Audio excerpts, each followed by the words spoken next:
Once you start detaching from your partner emotionally, believe me, you're on a fast track to cheating on them physically.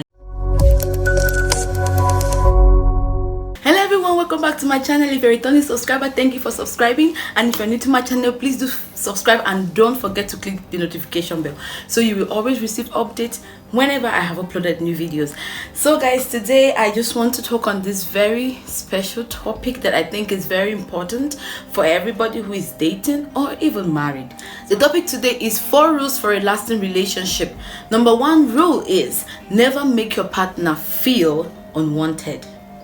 Yep, you heard me right. Unwanted does not necessarily have to deal with just intimacy in the relationship or marriage. No, it has to do with every other aspect of you and your partner. When it has to do with your personal life, I mean like your job and other things you do just by yourself that maybe your partner is not involved in. Don't make your partner feel like, oh, I don't need you in this, I just want to do this all by myself. Yeah, I understand the importance of having your alone time and having some activities to do by yourself, yeah, but then your partner at some point might want to be part of it, not necessarily all into it, but at least let it be that you guys share something in common in some or most of the things you guys do. I'm going to give you an example. For us ladies, like sometimes we like to do things in the house, like we're cleaning up and stuff.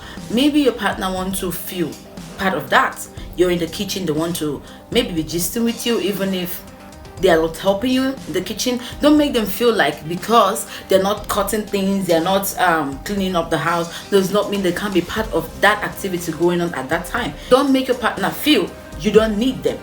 Oh no, I can do this by myself, I don't need your opinion. It also matters in advice and opinions. When you need help with something, don't feel that you alone can make that decision. It's important to share it. It's important to also hear your partner's opinion on some things. It might not mean that you have to necessarily use the advice of giving you, but sometimes it's okay when you just ask. The next rule is no matter how bad things get, don't cheat.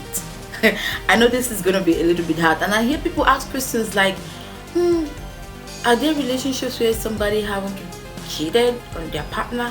Yes, there are.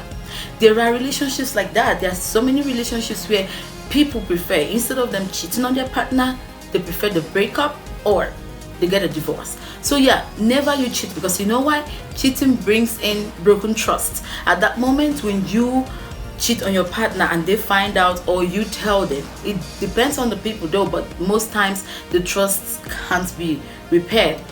When the glass is broken, no matter how much you try to fix it, you will always see the crack. So you know you can't cheat on your partner emotionally, psychologically, and most importantly physically.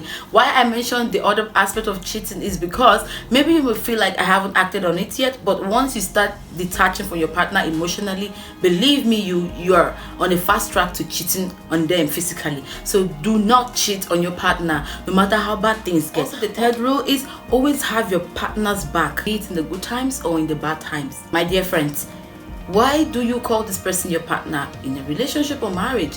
You guys have to share everything. It's not just in the good time. It's not only when everything is all good, all goody goody, all sweet sweet.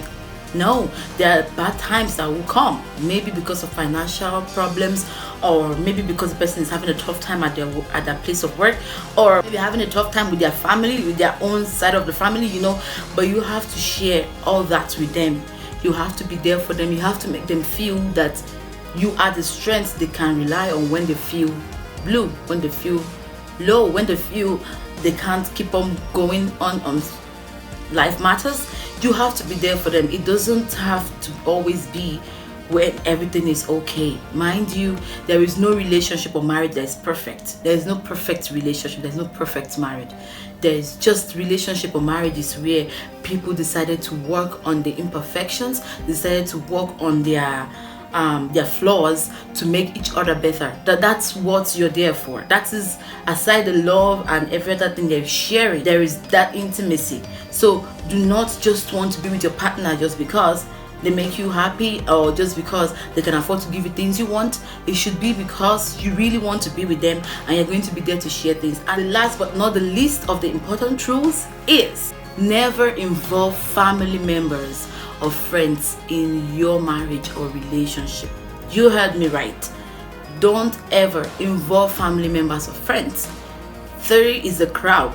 And when there is a third party in marriage or relationship, it's a big deal, because you will always want to go meet the other person and complain about your partner. And sometimes, let's face it, ladies, if it's not a close family member or a friend who we can trust, sometimes it's the people we go to complain to are the people who want to act like they know us better and start giving us what we think we want, and before we know what's going on, we are now cheating in the relationship. You know what I'm referring to?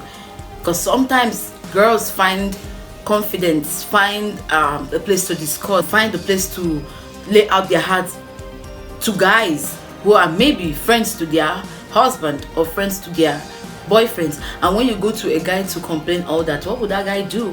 He's going to make you see him as the guy you want to have. He's going to do all that things you're complaining to him that your husband is not doing or your boyfriend is not doing, and before you know what's going on, you're catching feelings for him, and before you know what is going on, you guys have done something you can't turn your back on. So when you have issues with your partners, talk it out with them. Don't go discussing it with your family member, except in issues like when you're being physically abused or emotionally abused in your relationship or marriage.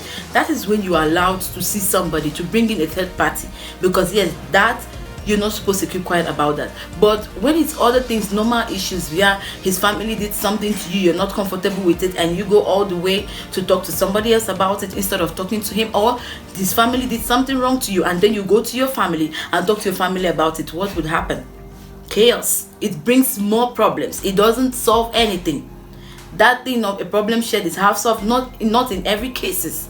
There are cases where it's better off you just talk to the person you're talking to, you're having the issues with. Yeah, that is when it's shared to the person you're supposed to be sharing it with, your partner, not a third party. Well, this is the end of this video. That's all I have to say. You take good care of yourself, be safe, and also don't forget to subscribe.